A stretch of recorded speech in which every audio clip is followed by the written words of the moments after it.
C'est la première fois que Jessica Atta se rend à la rivière Assouan depuis 2014, lorsqu'elle a été diagnostiquée d'une onchocercose dite cécité des rivières. À l'époque, 1,5 million de personnes en Ouganda étaient touchées par l'onchocercose, véhiculée par la mouche noire. Le vecteur se développe le long des rapides d'eau comme celui de la rivière qui traverse plusieurs districts.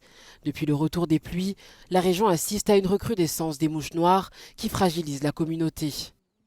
Pour les résidents de la ville de Goulou, le retour de la maladie tropicale qui a aveuglé de nombreux habitants est au centre de leurs préoccupations.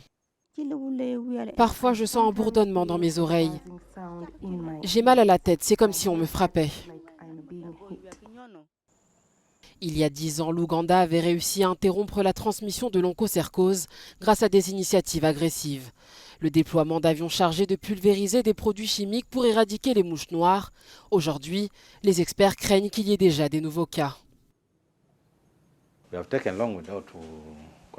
Nous avons mis beaucoup de temps sans procéder à la pulvérisation. Et par conséquent, elles ont un bon terrain de reproduction et cela pourrait expliquer l'augmentation du nombre de mouches noires.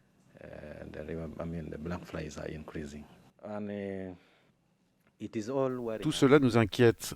Tout d'abord, cela indique que nous courons un risque très élevé de voir réapparaître la cécité des rivières dans la région.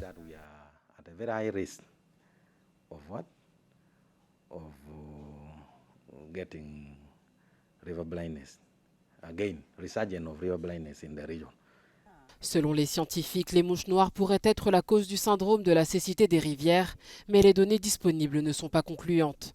S'agissant des villageois qui dépendent essentiellement de la rivière, ils doivent trouver tant bien que mal différents moyens d'éviter les piqûres mortelles.